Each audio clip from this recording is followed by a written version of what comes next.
Social media में आज संविधान निर्माता बीएन राव हैशटैग चल रहा है।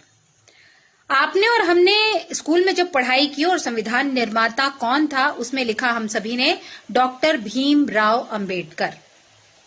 और आज लोग ये कह रहे हैं कि भाई साहब रियल निर्माता जो हैं वो हैं बीएन राव। बीएन राव कौन? बीएन राव मतलब बेनेगल नरसिंह राव।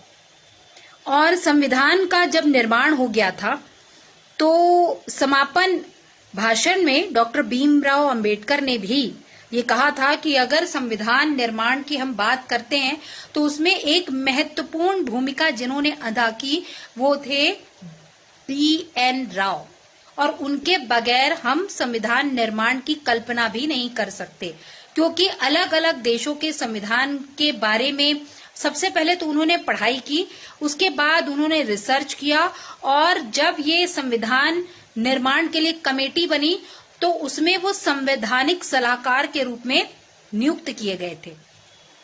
हालांकि कहीं पे भी उनका नाम नहीं आता है, ये जिक्र नहीं आता है, लेकिन सबसे अहम भूमिका उनकी इसलिए थी क्योंकि जो लोकतांत्रिक पॉइंट्स इंक्लूड किए गए वो सारे जो थे उस पूरे मसौदे को तैयार किसने किया था? बीएन राव ने किया था।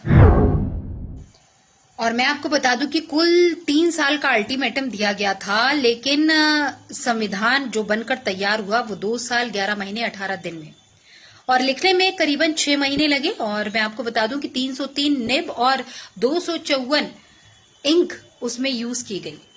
और साथ ही साथ इसको प्रेम बिहारी नारायण रायजादा जी ने हस्तलिखित तैयार किया था और इटैलिक जो उसमें लिपि में लिखा था। और साथ ही साथ मैं आपको ये भी बता दूं कि जब 6 महीने में ये लिख गया उसमें चित्रकारी भी करनी थी साहब।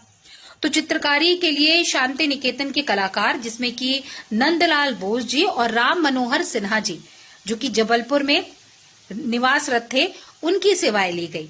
और माना जाता है कि संविधान के जो भगवान है भगवान श्री राम है, और राम सीता लक्ष्मण जी की उसमें आपको तस्वीर मिलेगी। साथ ही साथ आपको अशोक स्तंभ मिलेगा। इसके अलावा आपको रानी लक्ष्मीबाई मिलेंगी। इसके अलावा महात्मा गांधी मिलेंगे। लेकिन सबसे ज्यादा अगर गौर करने वाली बात है तो उसमें अकबर और टीपू सुल्तान को भी इंक्लूड किया गया है। खैर बहुत सारी तस्वीरें हैं, और नंदी की भी तस्वीर है, भगवान भोलेनाथ की है।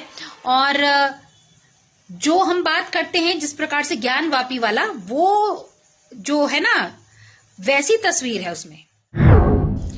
अनुराग ठाकुर अक्सर संसद में सवाल करते रहे कि भैया संविधान की किताब लेकर चलते तो हैं, राहुल गांधी कितने पन्ने हैं बता ही नहीं पाते, क्योंकि उनकी जो रेड बुक है वो छोटी सी स्मॉल सी, वो जस्ट लाइक का एक कह सकते हैं कॉपी है। अब वो अंदर प्रिंटेड है या फिर ब्लैंक है ये तो राम ही जाने, लेकिन मैं आपको बता दूं कि जो संविधान पहला लिखा गया था उसमें कुल 251 पन्ने थे, और उसकी लंबाई चौड़ाई पर अगर आप जाएंगे तो 22 इंच लंबा और 16 इंच चौड़ा था।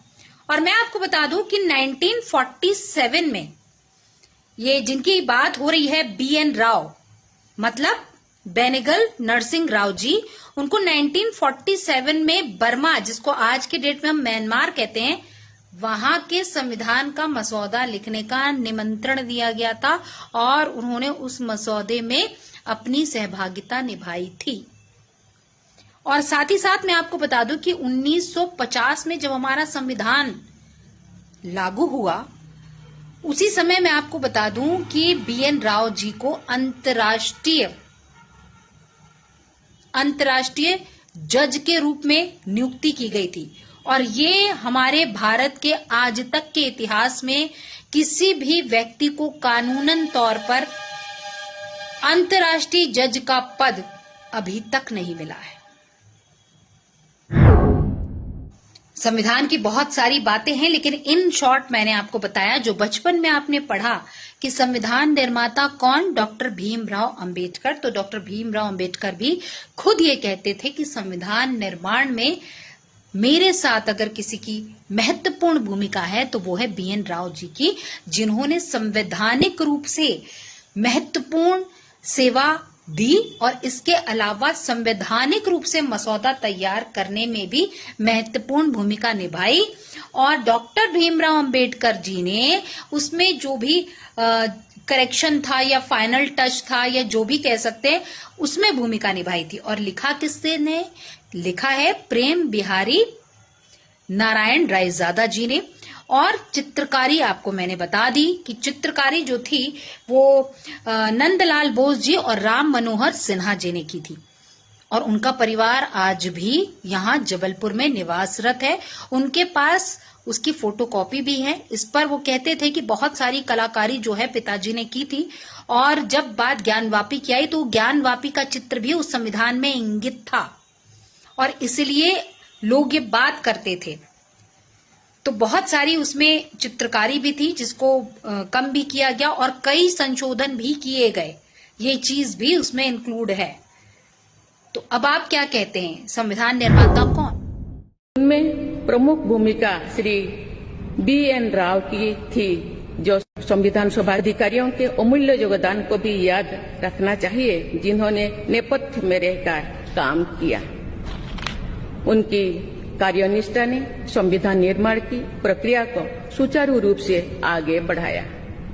उनमें प्रमुख भूमिका श्री B.N. राव की थी, जो आखिर में मैं ये कहूंगी कि आज की इस डेट में दौड़ती भागती जिंदगी में या आपाधापी के जिंदगी में या मॉडर्न इस जमाने में लोग श्रेय की राजनीति करते हैं, श्रेय लेने के लिए मरे जाते हैं।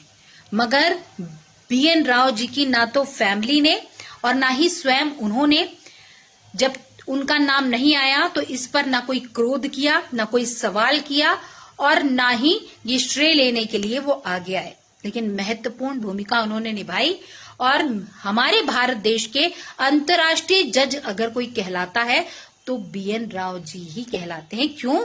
क्योंकि संवैधानिक जो जानकारी उनके पास थी। और हम अगर बात करते हैं कि आज संविधान की हम बात करते हैं, जिसको इंग्लिश में हम कॉन्स्टिट्यूशन कहते हैं, इसको मौलिक विधि या मूल विधान भी कहा जाता है, इसका दूसरा नाम है। तो कभी कोई पूछे तो आप याद रखिएगा। और डॉक्टर भीमराव अंबेडकर को हम आज तक पढ़ते आए हैं कि संविधान निर्माता हैं, लेकिन बहुत सारे लोगों की उसमें सहभागिता थी।